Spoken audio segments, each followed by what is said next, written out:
ریت کا سمندر، دھوپ کی تپش اور خاموشی، ایک ماں، ایک ننھا بچہ اور اللہ کا حکم۔ حضرت ہاجرہ حضرت اسماعیل کو گود میں لیے ویران وادی میں کھڑی تھیں، نہ پانی، نہ سایہ، نہ انسان، بس اللہ کا سہارا۔ حضرت ہاجرہ دوڑتی ہیں، صفا، مروہ، پھر صفا، پھر مروہ، دل میں بے چینی، آنکھوں میں آنسو، ننھے اسماعیل پیاس سے تڑپ رہے تھے، اور پھر زمین سے پانی پھوٹ پڑا، زمزم۔ اللہ نے ماں کی بے بسی کو عزت میں بدل دیا۔ وقت گزرا، اسماعیل بڑے ہوئے، خوبصورت، نرم دل، فرما بردار، ہر آنکھ انہیں دیکھ کر کہتی یہ اللہ کا خاص بندہ ہے۔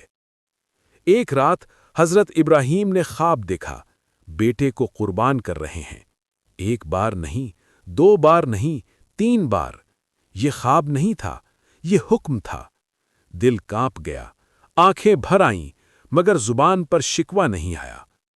حضرت ابراہیم نے کہا، اے میرے بیٹے، میں خواب میں دیکھتا ہوں کہ تمہیں ذبح کر رہا ہوں، تم کیا کہتے ہو؟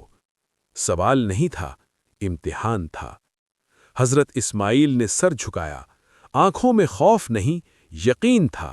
کہا، ابا جان، جو حکم ملا ہے وہی کریں، آپ مجھے صبر کرنے والوں میں پائیں گے۔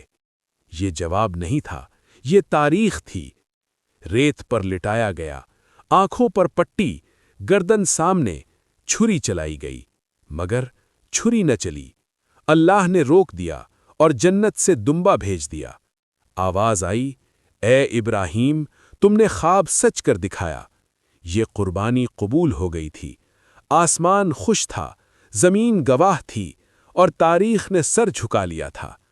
یہ واقعہ صرف باپ بیٹے کی کہانی نہیں، یہ اللہ پر مکمل بھروسے کی نشانی ہے۔ یہ بتاتا ہے کہ جب انسان اللہ کے لیے جھکتا ہے تو اللہ اسے دنیا کے لیے بلند کر دیتا ہے۔